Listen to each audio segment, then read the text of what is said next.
Ready to film, Abby?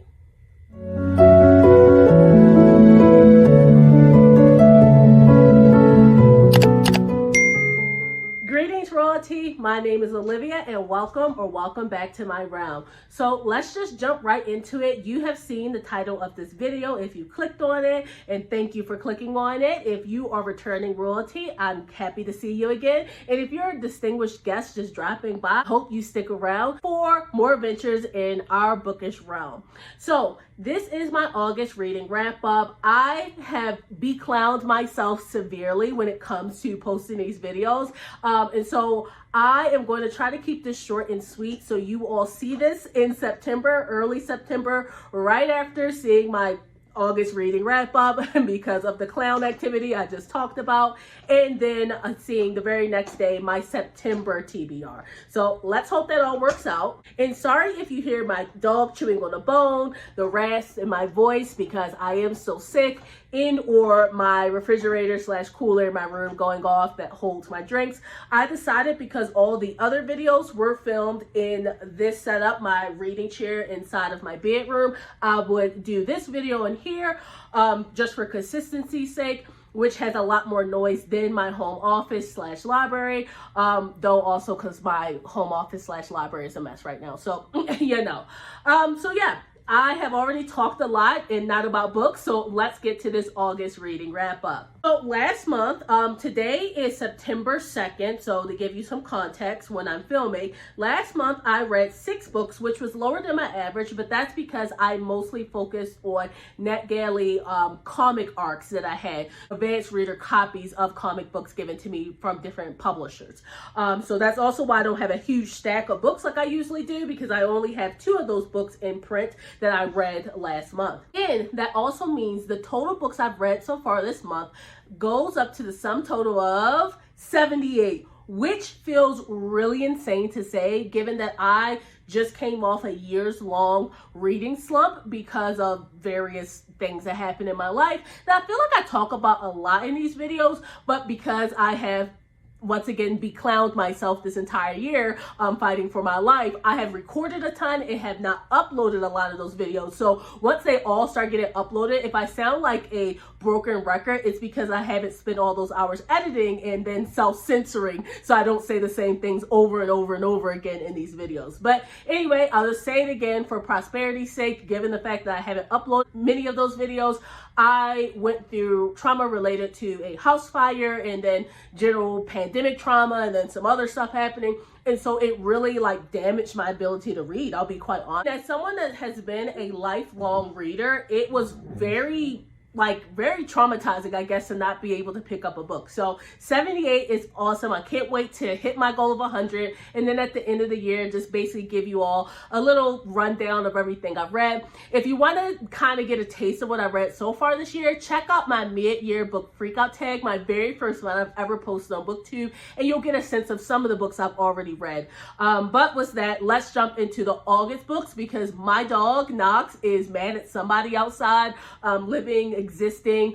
So I don't know how much longer I have before he starts barking up a storm again. So what did I read last month? I started like a challenge as well last month that I ended up failing for the second time. So third time's the charm in 2026 for this challenge. So that's also contributed being a lower reading month for me. And that's why I mostly focused on manga. So I didn't like totally slack off because I would have been at like 2 books read for the month, which no shade in that. If you only read 2 books a month or 2 books in a year, but for someone like me who has always been a big reader and especially this year has been reading a ton, anything less than at least 5 books, especially if they're manga, is me kind of just slacking off. I'll be honest with you. So the first book I read, I actually listened to it mostly in audiobook format. So if I do immersive reading where I read most of the paperback / hardback and also listen to the audiobook, I count both. Like I only count one towards my book counter, but I count that I've read it in both formats, if that makes sense. But if I mostly read the paperback or I mostly listen to the audiobook, I only count it in one format. So I'm counting this book, I Got Abducted by Aliens and Now I'm Trapped in a Rom-Com by Kimberly Lemming, as something that I mainly listened to versus read the paperback. So what is it about? Very hard to explain. This is on its face a sci-fi fantasy romance / alien romance where Dorothy Valentine, wildlife biologist who was not named after Dorothy from The Wizard of Oz, but Dorothy, a NASA scientist, which she really likes to remind you of. Dorothy is basically transported to this alien world, and along the way ends up acquiring a talking lion best friend named Toto, an alien guy named Soul, who is on the cover, fights against this pink dinosaur, and also gets a second fated mate, though maybe it's not actually fate, whose name is Locke, who I'm assuming is going to be in the second cover because, kind of a spoiler, I gave this book a 3.5 star, which is a low rating for me. And part of that low rating was that I went into this expecting this to be a standalone, just to confirm. Yeah, like when you open the cover, it gives no indication that this is in a series. The cover doesn't give any indication. The back summary doesn't. And this is actually book 1 in Cosmic Chaos. So if I went into this book knowing that it would have a sequel, I think a lot of my hangups with it would have been basically obliterated. Like I would have gone into it with some of this will not get wrapped up until later. But because I thought this was going to be a short sci-fi alien romance, I was very, very confused by some aspects. Now, I can't go into much detail about the book itself without honestly spoiling a lot of the plot. Because it's so wacky, because it's so zany, there's really nothing I can bring up that will just give away huge sections of this book. But I will talk about some of the reasons why I like the book and then some of the reasons why I dislike the book. So the main reason why I like the book is that it did make me laugh, legitimately belly, wrenching laugh a couple times. And the same thing happened in her novella, Mistletoe, which is based off of her other fantasy world versus this alien world she's creating. And so I actually gave Mistletoe a 5 star. As you can see, I have it dog ear to hell. I listened to the audiobook at the same time because it was about an hour long, and I adored this book. So I was really shocked that I gave this such a low star rating for me. But one of the things that saved it is I legitimately laughed a ton during this read. So it did work in that way as a rom-com. Second, I did like all the characters as by themselves. And what did I mean? Toto worked by himself a lot, the talking lion. Dorothy worked as a character, a black woman that I could really relate to in some ways. Some ways I couldn't relate to her, but it's made her a more full character, going through some of her emotional trauma, I guess, back on Earth. And also, her can-do attitude and her curiosity as a scientist was very refreshing. Soul, I liked him because I just like arrogant, kind of standoffish alien boys with tails, so that worked for me. And then Locke worked, though he wasn't my favorite. He worked, and by the end I really came around to him. So in the last thing I will say, it is trying to do something different in the alien romance genre. Now, unlike the new school girlies way back in the past, over a decade ago, I discovered Ice Planet Barbarians, and absolutely adored the series. I always make this joke, I went from basically historical romance. So I went from Bodice Rippers that had a bit of spice in it, but nothing too crazy. Then I went to historical romance that was a bit spicier, and then just jumped off a cliff into alien romance, which was the most out-of-pocket stuff I had ever read up to that point in the romance genre. And so I loved Ice Planet Barbarians. I adore, even though I have such a hate-love relationship, Venom by Penelope Fletcher, the Melior, basically any alien romance you can think of, I probably read around the time it came out, or maybe a couple years. And then I really fell off because I started discovering, and not discovering, but choosing to read more in the romance genre. So I get that long spiel to basically say I'm not new to these alien romance streets. In this book, I got abducted by aliens and now I'm trapped in a rom-com is trying to do something different, because it's really trying to address some of the darker aspects of not only our world, but the alien romance genre. And what are two of those things just off the top of my head? One, consent or the lack thereof, right? In a lot of alien romance, you have either breeding programs, essentially slave catchers coming and taking women off of their planet to these alien worlds in relation to Earth women, right? These alien worlds. You have just a lot of not consent going on. And this book did try to address it. And it made me think of, let me try to think. I think it's Sedona Finesse. And I'm trying to think of the book though. Give me 1 second and I will search it up. Oh, strangely enough, it's also vaguely inspired by fairy tale slash, older book, Beauty and the Alien Beast. I like that as Black women, as authors, both of them really tried to address the lack of consent in alien romance. And I think as a Black reader, a lot of times when I read the genre, I always I can't really get behind falling in love with your slave master, which at its heart, I mean, not to be rude here and come after any authors, because I probably love your book. I probably have it as a 5-star right now. A lot of those stories are essentially that. You get kidnapped by an alien warlord who is a slave master or slave catcher and fall in love with them. And so I do like that it tried to address that. The second thing I like is that it addressed basically, well, in kind of two ways, right? Our relations to animals and then turning that lens back on us, right? Because if you are a biologist, scientist, right, you believe we are a different species, but no different than other animals, right? And so I can't go into the specifics of why, but as Dorothy, Soul, Locke, and Toto go around this world that has species that shouldn't be there, like humans or their kind, or dinosaurs, or all these other things, you get this look of basically when a human becomes the animal under the stethoscope, becomes the animal in captivity, and how that must feel to other animals, right? That we mistreat and abuse here on Earth. I think about my obsession with a show I found on YouTube called Orangutan Jungle School, which is, I love it, and I'm just gonna kind of plug it here. If you could donate, please donate. In Borneo, this wildlife rescue is trying to save orangutans, and it kind of makes me think about the fact that we always have this delicate balance of what if we were in the cage, what if we were treated like we treat animals, which I think also something I think about is how basically racism, sexism, all those types of things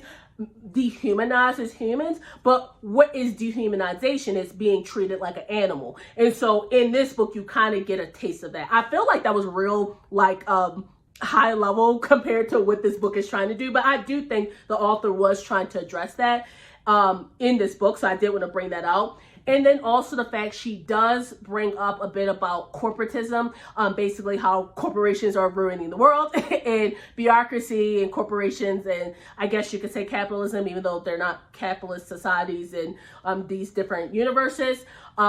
Basically, or I would say less capitalism and more the pursuit and the thirst and the hunger for money and profits over protection and common sense and safety regulations ends up affecting Dorothy specifically.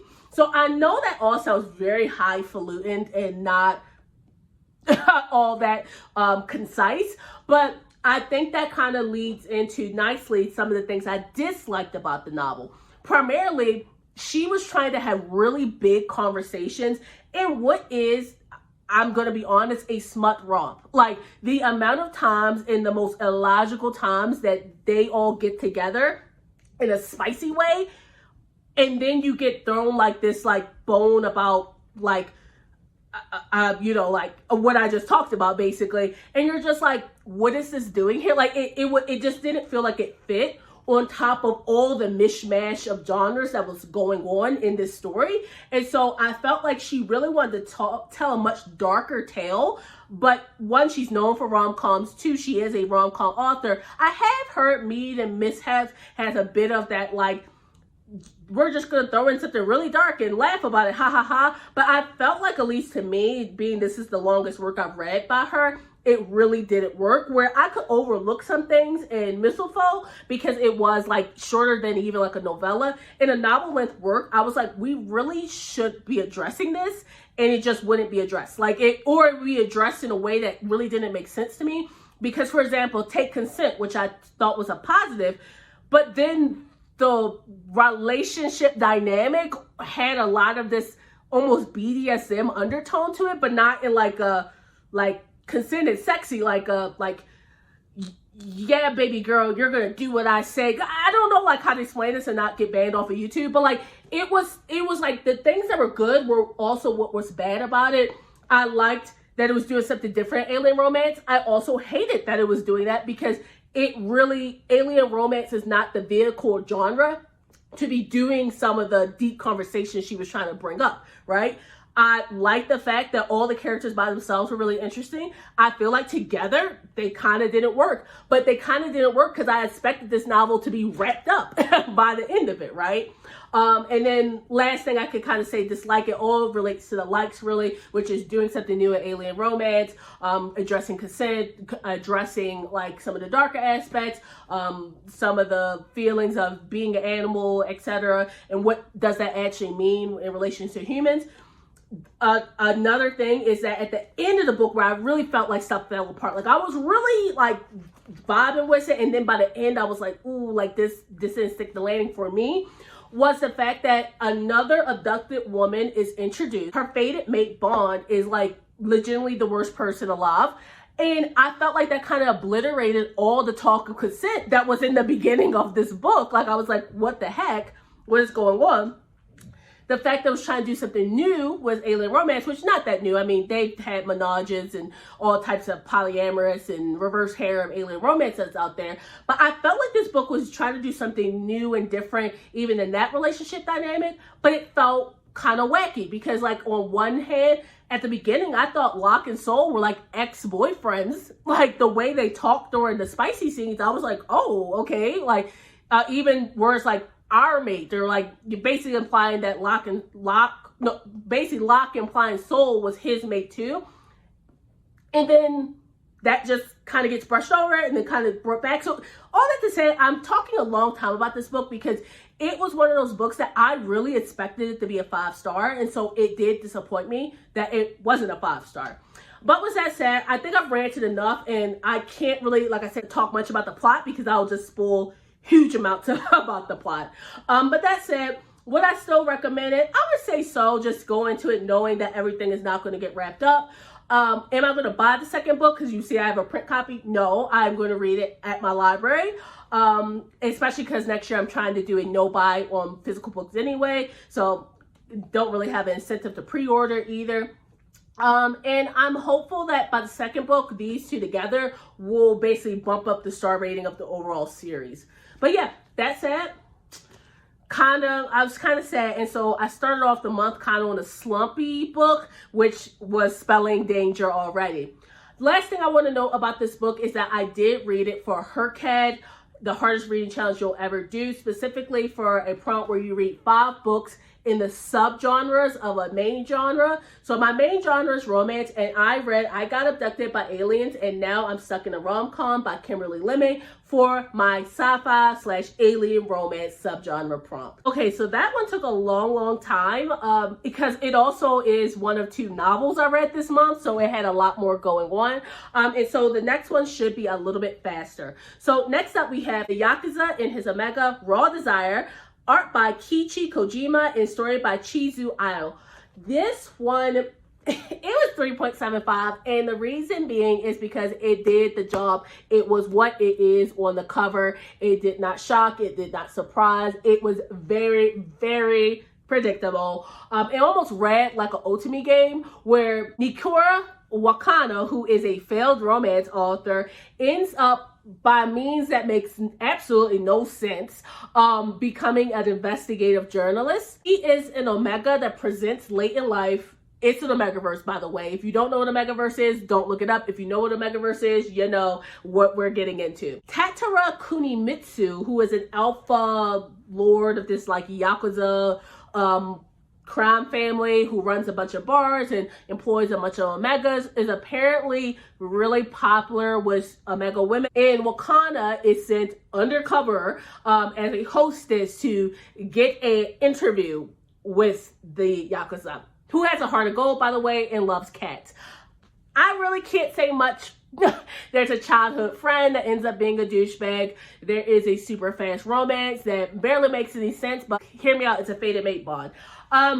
This one, if Kimberly Lemming's book was trying to do something new with the genre, this book was trying to be as on genre as humanly possible when it comes to straight Omegaverse, and I appreciate it for it. I appreciate that I opened this up and it gave me exactly what I was expecting. So 3.75 star, I would recommend it. I am definitely keeping it even though it's a lower star rating for me. What else can I say? If this is important to you, it is uncensored. So if that's important to you, that's the case. It does have, I think, a few volumes. I think even 4 or 5. So it goes on for much longer than I would expect it would be. I do not see myself buying the other volumes within the year, though. So by the time I talk about 2, 3, or 4, maybe I'll have different feelings about the series if I have to go buy them, even though I tend to get my books discounted. I got this off of Thrift Books for a slight discount because it was newer. A book typically has to be a couple years old before it gets like those $5 bargain prices I usually shop at. But I did get it for a discount. I didn't pay full price, but getting this whole series even at a discount, I don't know.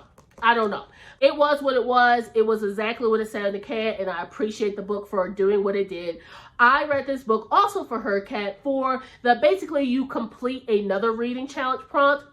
And surprise, surprise, I actually have a reading challenge that I have not announced, have done no promo for it because, as I've said, this year has been an absolute dumpster fire. But that is the Omegaverse reading challenge. You can see it down on Storygraph. You can still join. It's either 12 books if you read the standard prompts, or it's 13 if you read the bonus prompt. I do plan to ship out stickers to anyone who completes everything, and I'll put up the Google form later this year. And then next year, I plan to do like a whole announcement video, etc. I also do, kind of spoiler alert, I plan to start a podcast called The Omegaverse because I am a huge Omegaverse reader. Back when it was mostly, well, not mostly, it was a gay romance subgenre, and it's since expanded, and I actually kind of appreciate it because as someone that reads romance across pairing spectrum, so like straight romance, gay romance, lesbian romance, you know, you name it, I probably read it. It is interesting to see Omegaverse done the same way but inherently differently because it doesn't have certain dynamics. So all that to say, if you're into Omegaverse and you want to join the reading challenge, please do. I would love to have you. My voice just cracked there. But if you don't read Omegaverse, probably don't make this your first Omegaverse that you read. But once you dip your toe in there a little bit, maybe with a novel, I would say this is a great starter Omegaverse for you to read. Okay, so now let's get to a 5-star, which I actually think is my only 5-star for the month, but we'll see very soon. My memory kind of gets shot, especially when I'm sick. So, My Instructor Won't Yield by Deme Kingyobachi was my first NetGalley copy, aka my advanced reader copy that I was reading for the month, and it was fantastic, baby. I love this book so much. The story centers around Chiba, who is a driving instructor, and just off the bat, it was interesting reading a book about taking the driving test in Japan because at least I got the sense from the book that being an older adult is actually more common because just having a car in general is less common in Japan. So I thought that was just interesting in itself because I never really thought about what taking a driver's ed course, well, not a driver's ed because it's out of school, a driving instructor course was like in different countries. And so that was just an interesting premise. But Chiba is a driving instructor that kind of has that gap, that gap, because he's very sunshiny, like the best instructor ever. Everyone falls in love with him. It's almost like a boyfriend effect with him. And then afterwards, he is a grumpy, surly kind of dude. So it is a grumpy sunshine trope, which I always adore. So Chiba is really shocked when this prince gets assigned to his car, Yautami, who I believe I'm saying that right, Yautami, who has this princely aura. He's almost like a shoujo romance. If you don't know what shoujo romance is basically Japanese manga / comic aimed at young girls. So he has this prince-like quality, a Disney prince-like quality to him, and everyone's fanning themselves and falling over. So Chiba's instantly pissed off because he puts on the front of being that type of guy, but he really just does it to get through the day. only to find out that Yatsumi has a huge mogap, because while he has this like very princely aura, he's actually adorable in a little sunshiny walking disaster, accident prone mess. It was so cute. It does not have like spice at all. It has implied spice, but nothing on the page, which is always refreshing when you read a lot of spice in like I do. It's always refreshing to get something that is romantic, adult, but not over the top on the sexual scenes, right? If that's a win for you, this book, this manga is for you. What else did I love about it? My Instructor Won't Yield. I love the premise, like I said. It's a spoiler, so I can't say what it is, but there is like a conflict that is actually very believable between the two, because it kind of borders on consent and like how much is it okay to use real people to power fantasies, and I'll just leave it at that. And I just felt like everything was handled really well. I felt like the very typical BL past relationship subplot was well handled. If you read a lot of BL Boys Love, you will see it a mile away why Chiba became so anti-love and just basically anti-people. I saw it a mile away, but it was still, I think, handled very well. It's something that I think real life gay people go through, which was sad in itself, but he finds love with Yatsumi, so who cares? And yeah, it was a very exceptionally well done Grumpy Sunshine trope. This was another one that when I opened it, I expected what I expected, but I thought it was done so well. It was so much heart that it bumped it to a 5-star. Even though if you read a ton of BL, it was very predictable. It just worked. It just worked as that genre essence that I was looking for. If you are a first-time BL reader, I would definitely recommend My Instructor Won't Yield. It is one of the most green flag protagonists I have ever seen. One of the most green flag relationships. I just really loved it, and it was, actually I would have called it, because I'm pretty sure, my only 5-star read in the month of August 2025. Next up, we have something in, these manga, just given that they were so different and not really selected for the purpose of HerCat, I did not add to HerCat. I may go back and add them to HerCat, like prompts, but I only read 3 books this month specifically for HerCat, and the last one is the last book, so stick around for that one if you're here primarily for a hardest reading challenge you'll ever do update. Okay, the 4th book I read this month was Issak, and I may be saying that incorrectly, which was honestly one of the most unique manga I have ever read. And this one is set in 1620, so it's a historical one set during the 30-year war in Europe. So all my fellow history buffs in the comments, this is the one for you. It is just strange. Like, it is a strange mashup, but also historically grounded, because according to the author note, this is something that actually happened, which blew my mind and goes to show how little I think we're taught about how cultures have for millennia intersected, had crossover, because we tend to think history starts when we're born. I think that is a common human trait. And even for me, who is a trained historian, sometimes I forget that actually these people interacted way before I think they did. It is volume 1 and 2. It's an omnibus of this series. I don't know how many more volumes are going to be in it. I hope I can get arcs for the rest of them, because I did give Issak a 4-star. So the artist Double S illustrates this really interesting world where a Japanese, I believe, ex-samurai goes to Europe as a sword for hire, actually technically a gun for hire, in the 30-year war, and is basically on a revenge tour to find someone that killed his master, a master gunsmith back in Japan. This story is written by Shinji Makari, who gives all these interesting tidbits, because during this time, basically a Spanish army, a Catholic army, is coming to demolish this. I can't remember if they were Flemish or what they were, but they were a Protestant, maybe German, Protestant castle that's trying to hold ground to stop the Spanish forces from rolling over and killing all the Protestants. Because if you don't know anything about the 30-Year War, you really forgot your European history course way back when. This was one of the bloodiest conflicts on the European continent, which is saying a lot because Europe has had a lot of bloody conflicts. And this was between Protestants and Catholics.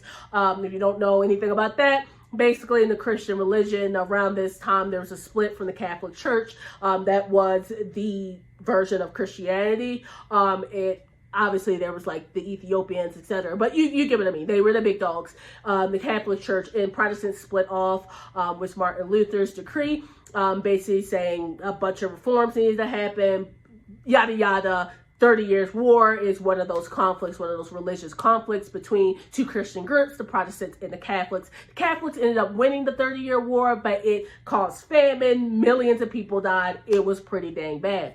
And so Shinji Makari basically came across, I forget what he said, I think it was like a map he said, where it had like this little Japanese soldier, like this Japanese looking soldier in the 30-Year War. And he was like, what is this? Either a map or illustration. But long story short, he did some research, and apparently there were Japanese citizens that took this long journey, like over a year or about a year, to get to Europe to basically be a gun for hire, because they are using a long rifle basically in this war, because this is where, you know, war becomes more deadly as techniques advance as well.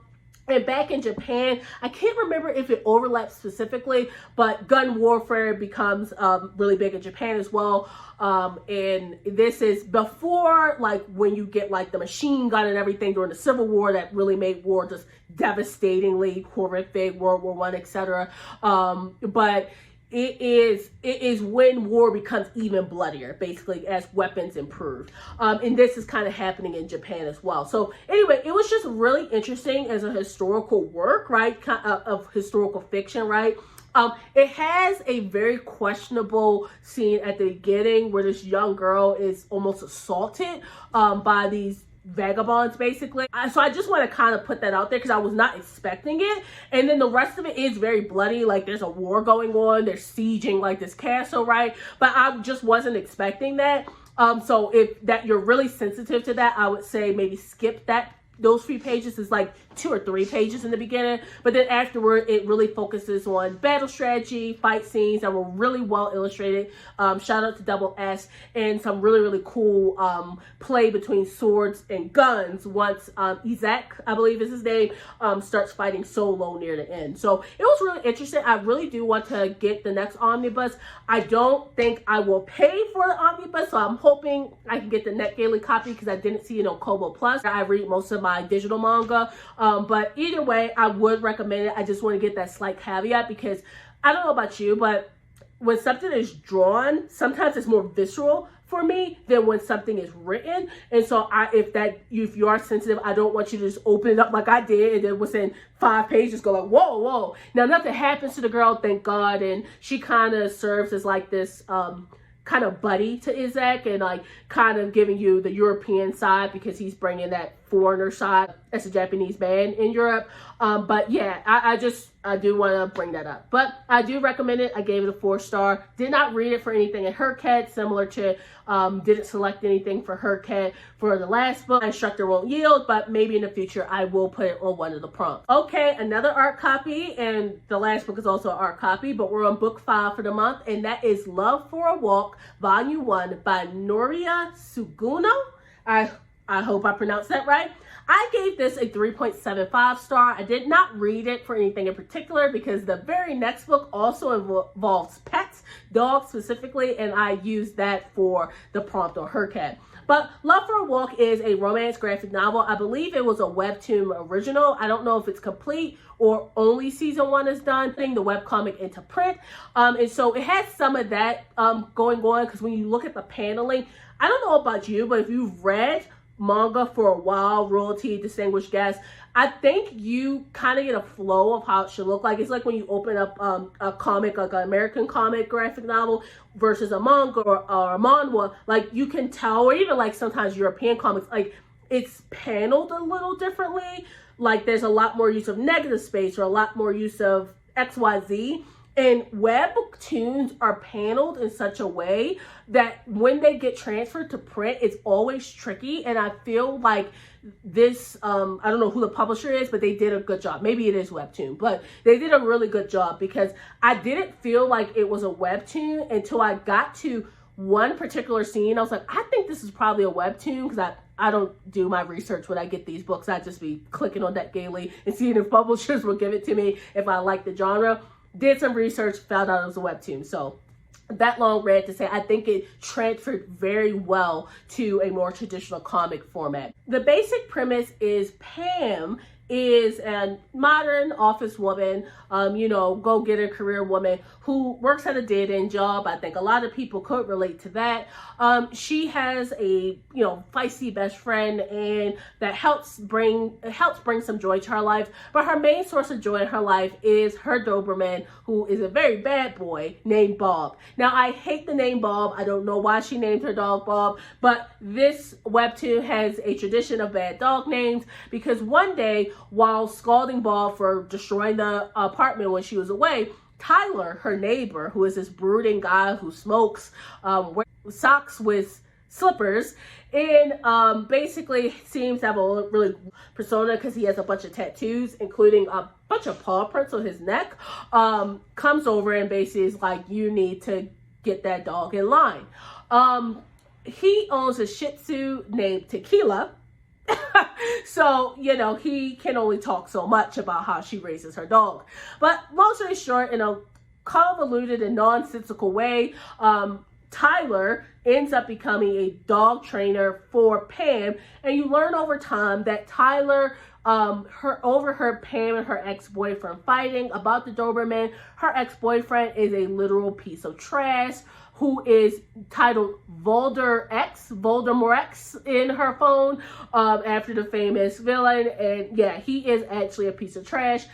He basically said it's either me or the dog, and Pam chose her dog. And Tyler, who is a huge animal lover and has layers to him despite his bad boy aura, really, really relates to Pam. And so their relationship grows from there. On this basic premise, I'm much like Pam's friend.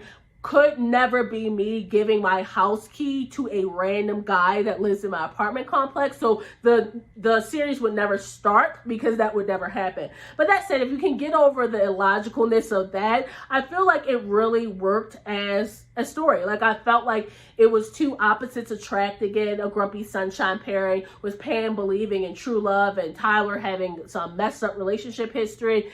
And I just feel like it is going to be a good read, to the point where I almost want to just read it on Webtoon versus waiting and seeing if I'll get other art. Now, that said, I did give it a 3.75 star because I really kind of couldn't get over how it started, because I was like, there is absolutely no way that I would give this guy my key. But I feel like them as a couple, a burgeoning couple, and the dogs were so cute that it really, the only reason it didn't become a 4-star was just because of my hang up on that. And so I really feel like I would still recommend it, and I do feel like I want to read the rest of the series. It was a super cute read. And finally, we have book 6 that I read this month, and that was Pugs and Kisses by Farrah Rochon. Now, this is technically book 2 in her series. I actually have, as my dog stands up, he wants some attention right now. He is a coonhound mix versus a Doberman, but a lot of people mistake him as a Doberman because Dobermans get their ears pinched, and that's why they have their ears pointing up versus floppy like this. But for the dog lovers out there, this series, which starts with Pardon My Frenchie, if you can see it here, which I also have signed by the author, that I got signed at Black Romance Book Fest. All right, I had to do a deep dive / get Knox from knocking me over, because I don't know what this recent publisher trend of not putting series information on interconnected standalones, because these are interconnected standalones. You can read Pugs and Kisses without reading book 1.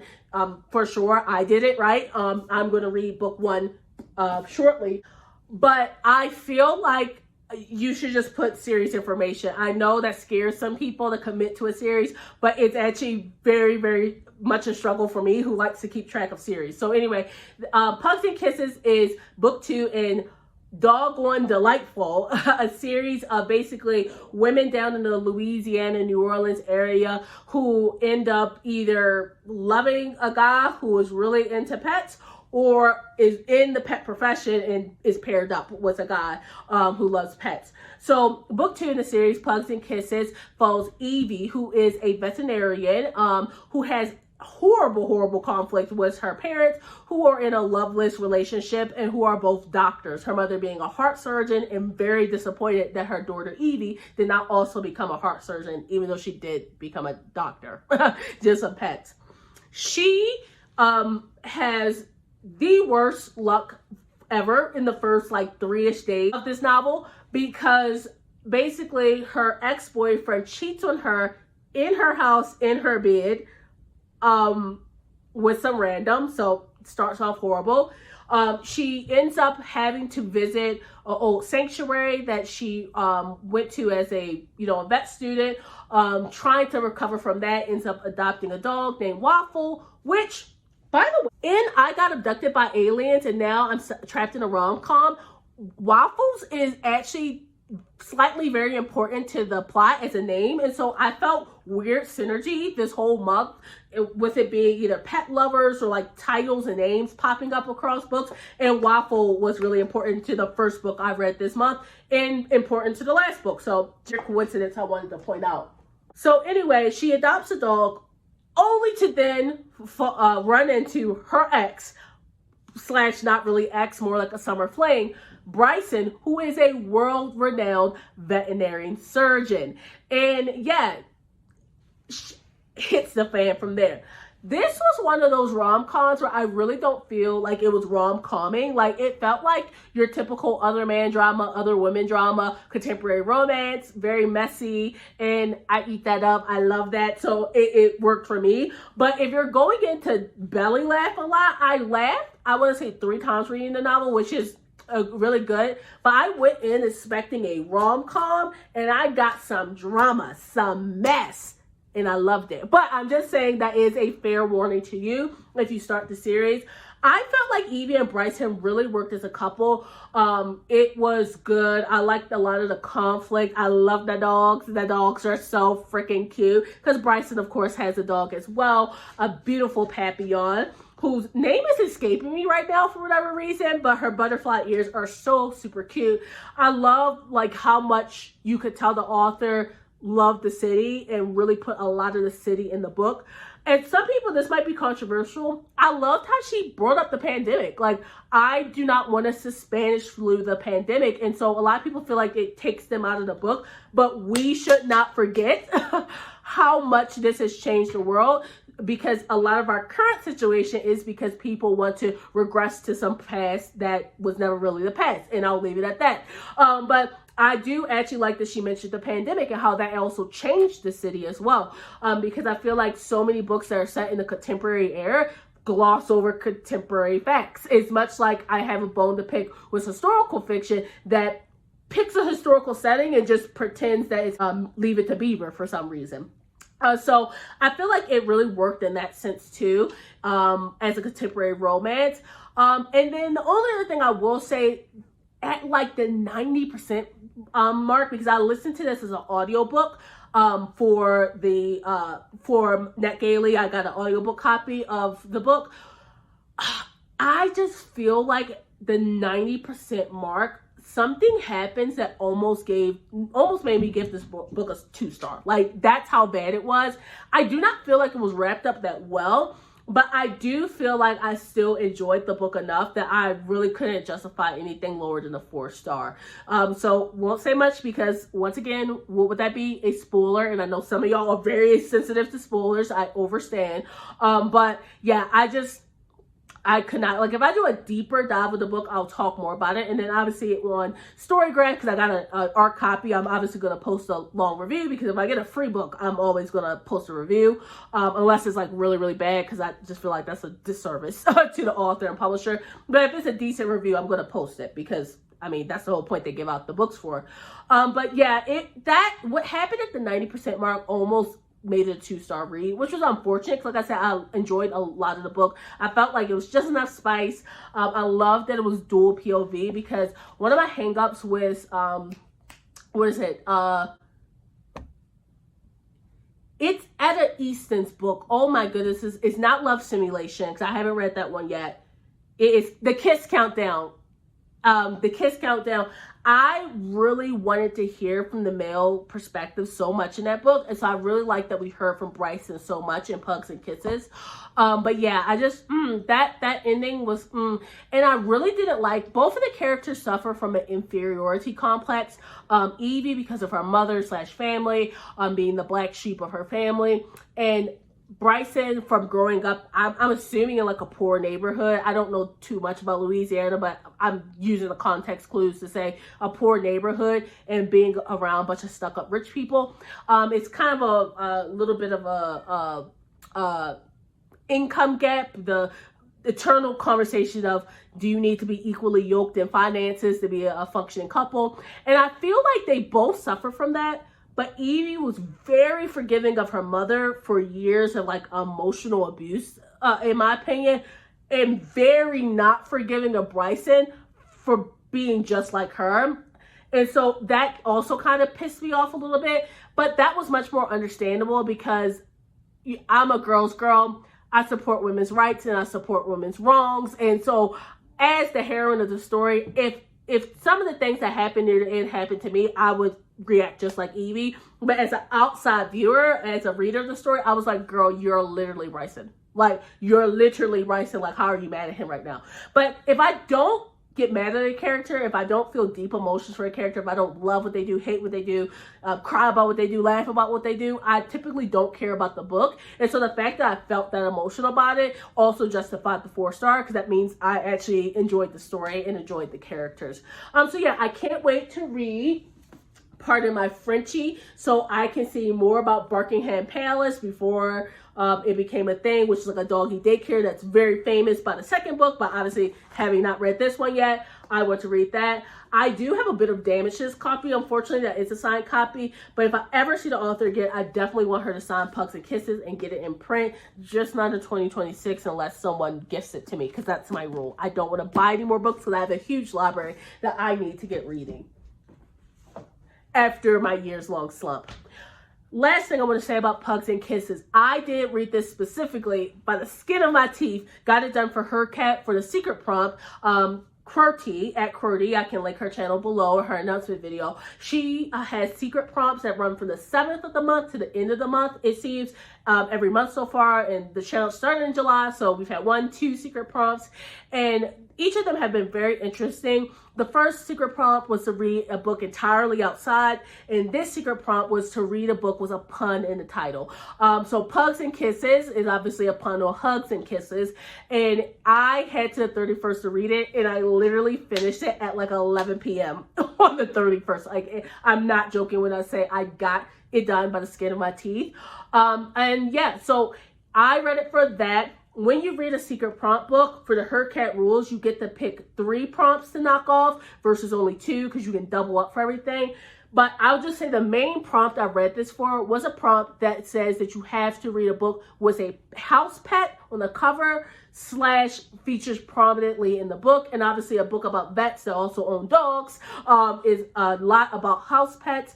And so I specifically read this book for that in the secret prompt, which is why Love for a Walk didn't make it on there, because Love for a Walk really only satisfied the house pet prompt, really. So all that to say, that is also a Her Cat book. So I started with Her Cat, continued with Her Cat, then for 3, 4, 5 did not read books centered on Her Cat, and then ended on Her Cat. So felt really good about that. So with that, we are done with my August 2025 reading wrap up. I hope I can get it to you all very, very soon, despite this being a much longer video than I planned for it to be, which is why it's so hard for me to get these uploaded. But as always, I end with a question. What did you read in August? Do you have any recommendations for me? As you can see from this rotating bookshelf, and if you watch my older videos, my huge home library, I love books. And I honestly, well, I can actually have way too many books because I need to then buy more shelves, but I don't want to keep buying more shelves. So right now, if you recommend a book, the chances of me having it, having access to it on Libby, or having access through Kobo Plus are sky high. So feel free to let me know if there's anything you think I should be reading going on for the rest of the year. And then a kind of second mini question: if you are interested in how I star rate books, let me know, because I have the idea of either doing a book tag, feel real old school BookTube was that. I believe there's a new one going around called Get to Know Me tag, where you get to know like my star rating and what I like to read, etc. Which kind of would be a nice introduction to the channel, seeing as we have crossed 200 subscribers, 200 noble members of our run. That might be a good introduction for you all. But yeah, I think it might be interesting. It might be interesting because for example, I kept saying 3 is a low star rating for me. The reason for that is that I don't actually give books a 1 star. And you might be saying, oh, why don't you do that? Or like, you're trying to be super generous. No, it's because I'm a hard DNFer, which means when I do not finish a book, it doesn't matter if it's page 2 out of 300 or page 299 out of 300, I do not pick the book back up. I think there's literally 2 books that I've ever done that with, and that's because I own the copies and really feel like I wasn't in the right mental space. But typically, I never pick up a book I do not finish. And so, in my opinion, right or wrong, that's why it's my opinion, if I finish a book, I have to face the fact that some part of that book worked for me enough that I continue to read. Because I am not someone that if I dislike a book, I continue reading. I have way too much to read already, and so I just drop it and don't think about it again. So if this makes sense, a 2 star is technically a 1 to 2 star for me. A 3 star is a 2 to 3 star for me. That's why I say it's a low rating for me, because it typically means the book is on the almost at a 2 star for me.